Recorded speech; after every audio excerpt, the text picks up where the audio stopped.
इतनी सारी मूवीज, इतने सारे विलन्स, लेकिन उनमें से कुछ ही ऐसे होते हैं जो हमको याद रह जाते हैं। लियू जिन भी एक ऐसा ही विलन है जो सिनेमा हिस्ट्री में one of the coolest villains में से एक है। अब भाई ऐसा क्यों बताता है, लेकिन आपसे एक सवाल, क्या लियू जिन सच में एक विलन था? अरे मेरे को क्या मालूम। तो भाई कौन है ये लियू जिन, वो बाद में बताता हूँ, लेकिन भाई उससे पहले उसने किया क्या है जिसकी वजह से भाई तू उसको विलन बोल रहा है, वो भी कूलेस्ट। तो उसने भाई ज्यादा कुछ नहीं किया है, ओडेसु नाम के एक बंदे को किडनैप किया है और उसको 15 सालों तक एक रूम के अंदर कैद करके रखा है। लेकिन भाई चिंता मत करो, सब कुछ अवेलेबल है, सब कुछ प्रोवाइड किया जाता है, खाना पीना टीवी तक प्रोवाइड किया गया है, लेकिन भाई बाहर नहीं निकल सकते। अब भाई देसु के लिए बड़ी मुश्किल, मेरे साथ हो क्या रहा है, कौन कर रहा है मेरे साथ ऐसा, और भाई क्यों? आइडिया जीरो, कोई आइडिया नहीं है। फिर भाई टाइम बीतता है और 15 सालों तक एक ही रूम में कैद रहने के बाद उसको अचानक से छोड़ दिया जाता है, रिलीज कर दिया जाता है महंगे कपड़ों के साथ, एक फोन के साथ और पैसों के साथ। और भाई इतना टाइम बीतने के बाद भी देसु को भाई कोई आइडिया नहीं है कि मेरे साथ ये हुआ क्यों, क्या हुआ क्या मेरे साथ। अब इतने समय बाद बाहर निकल ही गए हैं तो पहले कुछ खा लेते हैं, जाता है एक रेस्टोरेंट में और उसको इच्छा है कुछ जिंदा खाने का, he wants to eat something alive. भाई जिंदा ऑक्टोपस निकल जाता है। अब भाई पता नहीं ऐसा क्यों किया है, हमारा मर्जी है। एनीवेज उस रेस्टोरेंट में उसकी मुलाकात होती है एक लड़की से जो वहां पर काम करती है, और उसी वक्त भाई खाते खाते देसु टपक जाता है, मतलब बेहोश हो जाता है। और वो लड़की जिसका नाम होता है मीडो, देसु को अपने घर लाती है, उसको अच्छे से सुलाती है, और जैसे ही देसु होश में आता है वो सोचता है अपनी बेटी के बारे में जिससे वो 15 सालों से नहीं मिला, और भाई तब तक नहीं मिलेगा जब तक वो उस कमीने को मार नहीं डालता। बदला चाहिए, बदला। अब भाई वो अपनी छोटी सी इन्वेस्टिगेशन स्टार्ट करता है हर एक रेस्टोरेंट में जाके। अब भाई रेस्टोरेंट में क्यों जाता है? फ्राइड मोमोज खाने के लिए, क्योंकि भाई उस 15 सालों के टाइम में उसने बस एक ही चीज खाई है, फ्राइड मोमोज। तो उसकी जबान पे वो वाले फ्राइड मोमो का टेस्ट बैठ चुका है, भाई भूलने नहीं वाला। तो अब उसको वो रेस्टोरेंट ढूंढना है जहाँ पर उस वाले टेस्ट के फ्राइड मोमोज बिकते हैं। अब अगर उसको वैसे ही टेस्ट के मोमोज मिले तो उस आदमी ने जिसने ये मोमोज मंगवाए हैं उस तक पहुंचने का चांस तो है। और तरह तरह के रेस्टोरेंट में जाने के बाद अपने फेवरेट फ्राइड मोमोज को बार बार खाने के बाद उसको फाइनली वो जगह मिल जाती है, वो बिल्डिंग मिल जाती है जहाँ पर ये मोमोज डिलीवर्ड होते हैं। और उसके बाद भाई बिना एक भी सेकंड वेस्ट किए उस बिल्डिंग में जाता है और वहां भाई हमको देखने को मिलता है the iconic fight sequence. And again भाई फाइनली उसको वो इंसान मिल ही जाता है जिसने उसके साथ ऐसा किया। लेकिन भाई ट्विस्ट ये है कि वो उसको मार भी नहीं सकता। अब ऐसा क्यों? क्योंकि जब देसु उसको मारने वाला होता है, अपना विलन लियू जिन बोलता है कि तू मुझे भले ही मार दे, लेकिन अगर तूने मुझको मारा तो तुझे वो रीजन कभी पता ही नहीं चलेगा जिसकी वजह से तू इतने सालों तक भुगतता रहा। अब भाई तू मुझे मार तो नहीं सकता, लेकिन मैं तुझे एक एडवाइस देता हूँ कि तुझे जल्द से जल्द मीडो के घर पहुंचना चाहिए, क्योंकि वो बेचारी घर में अकेली है। देसु भाई समझ जाता है कि मीडो मुश्किल में है, भागता है उसके घर पहुंचता है, और वहां पर है कुछ गुंडे जो मीडो के साथ काफी ज्यादा बुरा करते हैं और देसु को भी मारने ही वाले होते हैं, क्योंकि वो गुंडे और कोई नहीं वही लोग हैं जिनको देसु ने उस बिल्डिंग में मारा था। और जैसे ही वो लोग देसु को मारने वाले होते हैं एक कॉल आता है टिलिंग टिलिंग, और वो लोग वहां से चले जाते हैं। अब जब सब चले गए Desu and Meadow gets attracted to each other, और जो होना था वो हो जाता है। क्या हो जाता है? कांड हो जाता है। और वो कांड खत्म होने के बाद द विलन अगेन अपीयर्स और उनके लिए एक प्यारा सा गिफ्ट रख के जाता है, एक बॉक्स जिसके अंदर एक कटा हुआ हाथ है, वही हाथ जिसने मीडो के साथ अब भाई देसु अगेन फुल कंफ्यूजन में। हालांकि अभी चेहरा तो पता है, लेकिन भाई बंदा है कौन और कर क्यों रहा है जिसने साला मेरी लाइफ छंड कर दी और मेरे लिए रिवेंज भी ले रहा है? मतलब तू चाहता क्या है भाई मुझसे? तो इसी पहेली को सुलझाने के लिए वो अगेन अपनी छोटी सी इन्वेस्टिगेशन स्टार्ट करता है और खोजते खोजते पहुंचता है अपने स्कूल डेज में, जहाँ सारी की सारी सच्चाई दफन है। अब भाई वो क्या है? Desu was a kind of extrovert बंदा अपने स्कूल टाइम में, जो अपनी मस्ती में रहता है और थोड़ा सा बकचोद टाइप का होता है। और लियू जिन भी उसी स्कूल में पढ़ता है और वो दोनों बहुत ही अच्छे दोस्त बिल्कुल नहीं होते।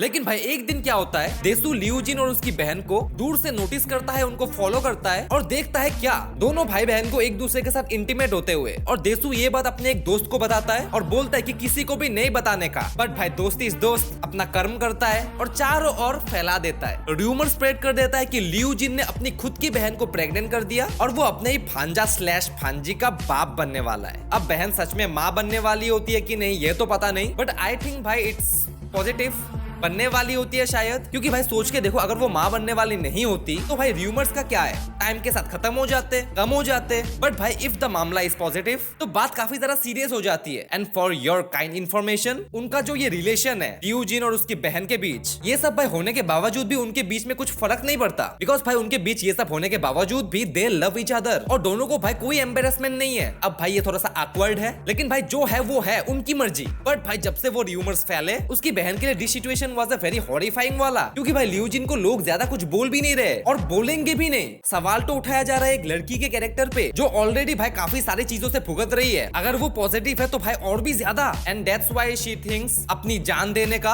और भाई वो दे देती है अपने भाई से ये कह के कि सही में मुझे किसी भी बात का कोई रिग्रेट नहीं है। और भाई उसी क्षण से लियू जिन के लाइफ का बस एक ही मकसद है, डेसू से बदला, जो उसको सिर्फ भाई कैद करके तो खत्म नहीं होगा, उसको कैद करके रखना तो उसके बदले का काफी इंपॉर्टेंट सा पार्ट है। उसका बदला कंप्लीट नहीं हुआ है, उसका बदला कुछ और है। अब जब उसको इतने सालों तक कैद करके रखा गया और सडनली छोड़ दिया, उसके बाद भाई उसको और मीडो को हिप्नोटाइज किया गया, और उसके बाद क्या क्या हुआ आपको पता है।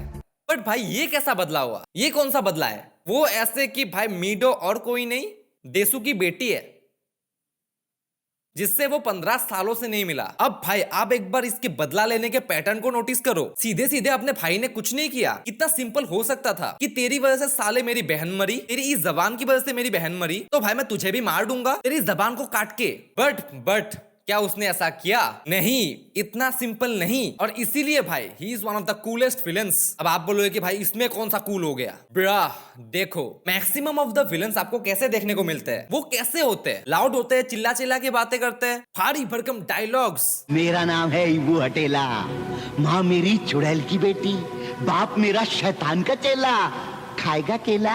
ये क्या सुन रहा हूँ मैं? लेकिन भाई लियू जिन के केस में वो हर एक सिचुएशन में, चाहे वो कितने भी ज्यादा खराब क्यों ना हो, भाई वर्स्ट से वर्स्ट सिचुएशन में ही इज सो कूल, काम, शांत, कोई डायलॉग बाजी नहीं। और भाई ये बात आप मानो या मानो काफी ज्यादा डेंजरस लगती है, रादर देन वो विलन्स जो सिर्फ कुत्तों की तरह चिल्ला रहे हैं कि मैं ये कर दूंगा तेरे साथ। लियू जिन का इतना साइलेंट होकर अपने काम पे फोकस करना इज मोर खतरनाक as well as so cool. बंदे ने भाई लिटरली 15 सालों तक इंतजार किया है बदला लेने के लिए, इतना पेशेंस। आजकल तो भाई शादियां इतनी नहीं टिकती जितना टाइम बंदे ने अपने बदले के लिए न्योछावर कर दिया, अपनी लाइफ का भाई मकसद ही बना लिया। और भाई ऐसी प्लानिंग मानना पड़ेगा, बंदा कितना ज्यादा इंटेलिजेंट है। उसके बड़े बड़े मसल्स नहीं है, वो चाकू यूज नहीं करता, वो बंदूक यूज नहीं करता, उसका भाई एक ही वेपन है, उसका दिमाग।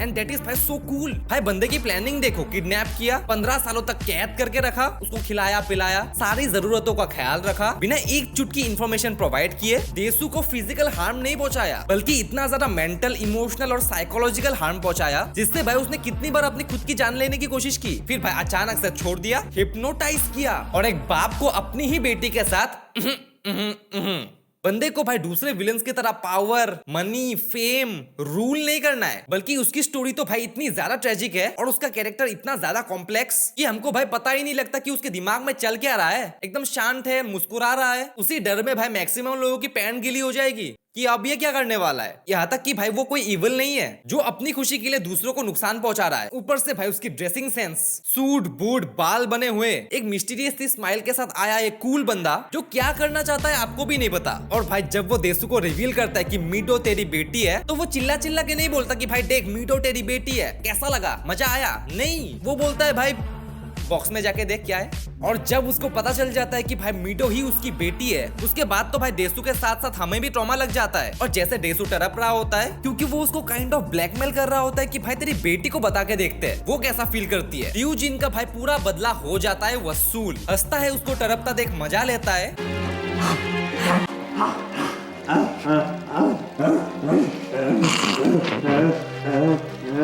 और एंड में बोलता है कि ये ले, ये बटन ले और मुझे मार डाल, क्योंकि उस बटन को दबाने से उसके हार्ट में कुछ ऐसा होगा जिससे वो काम करना बंद हो जाएगा और उसकी मौत हो जाएगी। बट जैसे ही वो उस बटन को दबाता है, क्या होता है? Morning sound of Desu and Meadow, उस रात की रिकॉर्डेड टेप भाई किस लेवल तक तरपा रहा है देख रहे हो। एंड उसके बाद जैसे ही फील्स लाइक मेरा मकसद इज कंप्लीट, उसकी बहन की यादों में, उसके ग्रीफ में वो खुद को ही, which is also so cool, क्योंकि उसको मरने की जरूरत थी नहीं, वो जीत गया। बट भाई उसके मरने के बाद भी देसू की लाइफ पूरी बर्बाद ही रहेगी हमेशा के लिए, जब तक वो नहीं मरता उसकी लाइफ बर्बाद। अब आप बोलोगे कि देसू ने तो हिप्नोटिज्म का यूज किया था, उसने अपनी मेमोरी मिटा दी थी लास्ट में, आपको कैसे पता? उसके एक्सप्रेशंस देख के भाई मुझे तो कुछ समझ नहीं आया कि वो भूला है कि नहीं। अब लेट अस एज्यूम 2 सिनेरियोस, जहां पहले वाले में वो कुछ नहीं भूला, और अगर कुछ नहीं भूला तो इट इज बेटर कि भाई वो अपनी खुद की लाइफ खत्म ही कर दे। वो बेहतर होगा भाई, वो बेहतर होगा, क्योंकि भाई वो इमेजेस के साथ वो जिएगा भी कैसे। दूसरा सिनेरियो, अगर वो भूल भी गया है तो भाई बात इतनी ज्यादा खराब हो जाती है, यू हैव नो आइडिया। एक बाप अपनी ही बेटी के साथ एक रोमांटिक रिलेशनशिप में, जहाँ बाप और बेटी दोनों अनजान। और अगर ऐसा ही है तो बाद में अगर वो लोग शादी भी कर ले, उनका बच्चा डेसू को क्या कह के बुलाएगा, पापा या दादाजी? अब भाई मुझे आप बताओ कि मैं क्यों लियू जिन को द कूलेस्ट विलन नहीं बोलूं, ना कहूं। किसने देखा है भाई ऐसा बदला लेते हुए?